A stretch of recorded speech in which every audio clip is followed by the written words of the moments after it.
Bismillahirrahmanirrahim. Assalamualaikum warahmatullahi wabarakatuh. Waalaikumsalam warahmatullahi wabarakatuh. Salam kedaulatan rakyat. Salam.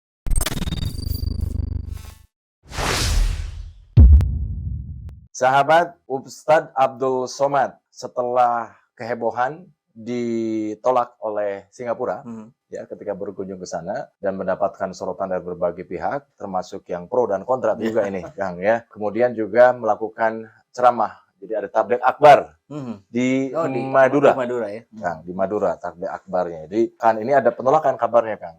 Ya, dari ulama. Oh, ulama. Di Madura, Kang. Jadi ada penolakan lah intinya. Ya. Karena memang dikhawatirkan akan memecah belah umat, Kang. Ini kan memang kalau dilihat dari sisi kekhawatiran pemerintah, ya, apalagi kabarnya dulu BNPT termasuk ada daftar nama penceramah radikal.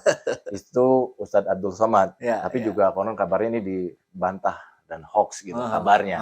Tetapi di luar itu Kang, sebetulnya ini kan menjadi satu hal yang perlu juga disoroti, dipertimbangkan ya ketika menjaga gitu loh kerukunan umat beragama NKRI gitu loh. Iya. Betul, saya sepakat sekali bahwa harus ada upaya-upaya untuk menjaga NKRI ini tetap utuh, tidak tercerai-berai karena ini hasil perjuangan luar biasa dari para pendiri bangsa ini, the founding father Indonesia. Tapi justru yang perlu diingat adalah bahwa para founding father kita itu kalau bicara 1-2 orang kan yang dikenal Soekarno-Hatta. Padahal sebetulnya di situ banyak sekali para pendiri bangsa yang mungkin bahkan bisa dibilang mayoritas atau setengahnya itu para ulama, gitu. Para dai, pejuang Islam yang mereka dengan legowo, dengan penuh berjiwa besar mau untuk mengganti sila pertama itu yang tadinya berdasarkan syariat Islam menjadi ketuhanan yang Maha Esa.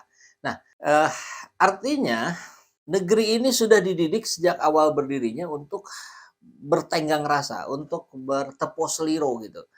Hanya sayangnya toleransi yang luar biasa dari para pendiri bangsa ini disalahartikan oleh segelintir orang yang kalau saya boleh bilang sih istilahnya hari ini adalah buzzer. Atau beberapa partai yang memang terus-menerus menggaungkan permusuhannya terhadap umat Islam. Nah, dalam konteks ini, saya melihat Ustadz Abdul Somad distigmakan dengan penceramah yang radikal, berbahaya, segala macam. Saya mau menarik dulu, dari mana itu muncul? Tentu, kalau jawaban dari Singapura itu kan ada berapa kemarinnya, ada 3 poin ya, yang salah satunya menegaskan beberapa contoh apa yang disampaikan oleh Ustadz Abdul Somad dalam menjelaskan isi dakwahnya. Saya kira isi dakwah itu juga sama persis disampaikan oleh ulama-ulama yang lain. Ratusan atau mungkin ribuan ulama dai ustadz di Indonesia itu menyampaikan hal yang sama persis. Jadi kalau dianggap berbahaya maka bukan sekedar Abdul Somad, tapi yaitu ratusan dan ribuan tadi yang menyampaikan dakwah Islam. Tapi kenapa yang disasarnya UAS? Nah, ini kembali ke profil pribadinya. Dalam diri seorang Ustadz Abdul Somad Batubara, dia menunjukkan bagaimana gaya bicaranya, intonasinya, bahasa tubuhnya gitu, yang betul-betul mampu mempengaruhi massa, yang betul-betul mampu menggerakkan umatnya. Saya kira kalau sekali bilang, ayo sumbang wakaf di masjid ini, itu sudah berbondong-bondong saja gitu. Di titik inilah saya kira kemudian para pembenci Islam langsung memberikan label itu agar UAS dibungkam. Ya justru itu Kang, ketika bicara soal tadi bahwa Ustadz Abdul Somad memiliki kemampuan ya, massa yang begitu luar biasa, nasional gitu, ada di mana-mana. Ketika omongannya ini itu akan diikuti gitu loh oleh mereka yang mengagumi UAS gitu loh. Nah, ini bukankah justru menjadi sebuah kekhawatiran gitu loh dari pihak sebelah gitu. Artinya bahwa ketika UAS bilang misalkan boykot produk Singapura gitu kan, itu akan boykot ya kan. Sementara istilahnya wisatawan salah satunya yang paling besar itu dari Singapura misalnya gitu. Kedua katanya ya kalau menurut Sandiaga Uno yang membelanjakan uang di Indonesia itu kedua dari Singapura. Iya memang betul. Itulah berbahayanya Ustadz Abdul Somad kalau mau dikatakan sebagai berbahaya gitu. Tapi kita lihat apa yang dituduhkan oleh para buzzer dan para pembenci Islam itu kan distigmakan UAS ini pro khilafah, akan mendirikan negara di dalam negara gitu, atau akan mengganti ideologi Pancasila. Nah, itu yang mereka gaung-gaungkan terus-menerus, dan saya kira fakta bisa dibuktikan tidak ada sekalipun kata-kata kalimat dari Ustadz Abdul Somad, mari kita turun ke jalan, mari kita gulingkan rezim ini, mari bawa senjata. Nah, nggak pernah ada yang begitu. Dan yang berbahaya itu kan yang begitu. Tapi kalau bicara misalkan bahwa dalam konsep Islam khilafah itu adalah sebuah pemerintahan yang dengan otoritas yang dimiliki didasarkan pada agama, dia akan membangun kesejahteraan bangsa dan negara, dia akan menjamin kehidupan beragama yang lain. Itu kan memang konsepnya begitu gitu. UAS menyampaikan begitu, tapi UAS tidak pernah gitu memprovokasi. Artinya ada sebuah pola yang harusnya mudah sekali dibaca. Berbahaya tidaknya itu di situ gitu. Nah, kekhawatirannya begini, Kang. Ini disempitkan saja untuk kepentingan politik 2024. Ada kekhawatiran besar dari mereka yang akan sangat terganggu kalau nanti UAS bicara dukung si A, dukung si B. Nah, masa yang kuat itu akan langsung. Nah, bagaimana caranya sebelum itu terjadi dibungkam dulu saja. Nah, analisa saya sih begitu. Tapi kan kalau kita bicara soal Indonesia, majemuk ya kan. Ya. Agama terdiri tidak hanya sekedar Islam saja kan. Tuh. Ada umat Kristen, ya Katolik, Protestan, Hindu, Buddha dan sebagainya gitu. Artinya ada kekhawatiran gitu. Ketika ada statement misalkan seperti yang disampaikan alasan oleh Singapura bahwa UAS mengatakan bom bunuh diri adalah jihad, ya kan? Ketika itu dilakukan di Palestina, Israel, ya kan, untuk Israel gitu. Nah, dalam perspektif seberang gitu, bisa jadi itu mungkin saja gitu terjadi di luar Palestina gitu loh. Sehingga ini muncul ketakutan-ketakutan gitu. Ya, dialihkan ke konteks Indonesia misalnya gitu ya.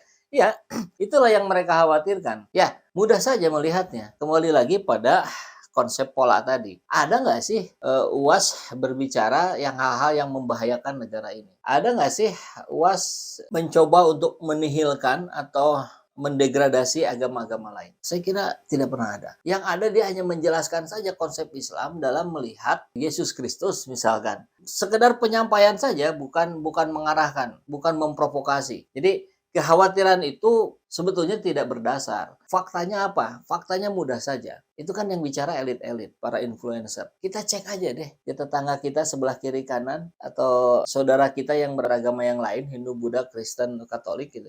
Ada nggak sih kekhawatiran terhadap sosok UAS? Nggak ada. Jadi yang khawatir itu bukan rakyat.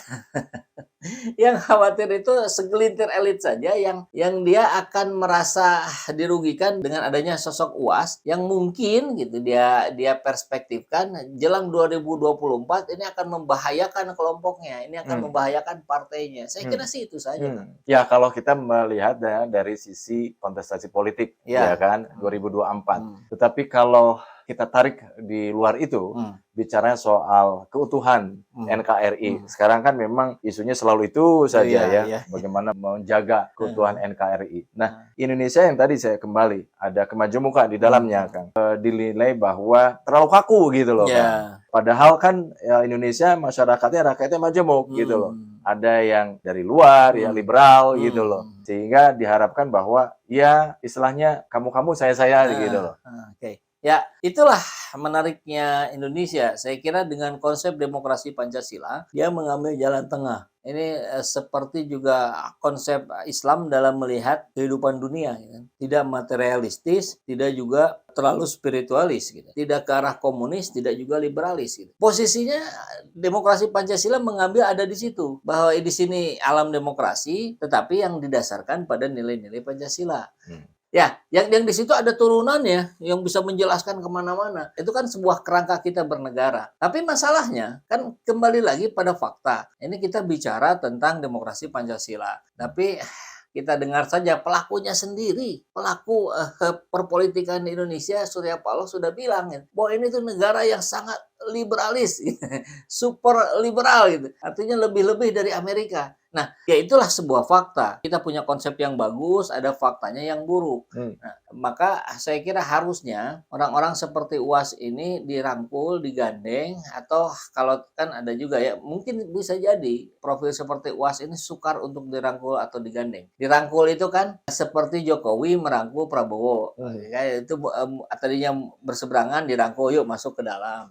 Nah, tapi kalau UAS bisa jadi tidak bisa karena beliau tidak menempatkan diri sebagai ulama yang mendekati umaro. Di Islam penjelasannya jelas ada. Umaro lah yang harus mendatangi ulama, gitu. Bukan ulama yang diundang ke istana. Nah, artinya dari sini saya kira ini menjadi pelajaran penting bahwa para umaro, para pemimpin di negeri ini harus lebih sering-sering sowan kepada ulama-ulama. Ulama yang mana? Ulama yang netral, ulama yang tidak menunjukkan keberpihakannya pada pemerintah. Ketika bicara soal UAS kan dinilai UAS ini tidak netral gitu loh. Selalu mengkritik pemerintah gitu loh. Bahkan terkesan ya memang berseberangan gitu. Ya, tentu yang dimaksud oleh saya netral itu adalah bukan ulama yang pro pemerintah. Kalau ulama yang mengkritisi itu dalam beberapa hal saya anggap sebagai netral. Karena saya kira dalam banyak ceramah juga Ustadz Abdul Somad, Ustadz Hidayat banyak juga mengapresiasi kebaikan-kebaikan yang sudah dilakukan oleh pemerintah. Tapi di wilayah-wilayah yang kritis dia berbicara, angkat suara, membela ulama, membela umat. Dan itu memang juga tugas pendakwah. Berdakwah itu kan amar ma'ruf nahi mungkar, mengajak pada kebaikan, mencegah pada kemungkaran. Nah, terutama di wilayah mencegah kemungkaran ini diartikan dalam bahasa sekarang adalah suara-suara kritis, suara-suara pembangkangan bahkan terhadap inisiatif atau ide-ide atau kebijakan yang pemerintah lakukan yang itu tidak selaras dengan nilai-nilai ajaran Islam, yang itu tidak senada dengan kehendak dan pikiran rakyat jelata. Ya terlepas bahwa penolakan itu benar atau tidak, bahkan dianggap oleh netizen ini menjadi hoax ya, karena ternyata luar biasa ya tabligh akbar Ustadz Abdul Somad di Madura ini kan. Dan tidak ada yang demo nolak-nolak. Nggak ada yang nolak. Makanya jadi ramai sekarang Kang di Twitter itu tangkap Eko Kuntadi karena sudah menyebarkan hoax katanya. Ya. Wa yassir li amri wahlul 'uqdatam min lisani yafqahu qawli. Apa kabar Bapak Ibu semuanya, sehat? Mudah-mudahan semuanya mendapatkan barakah majelis ilmu insyaallah. Pulang dari majelis ini dalam keadaan diampuni segala dosa-dosanya. Tapi hutang belum lunas.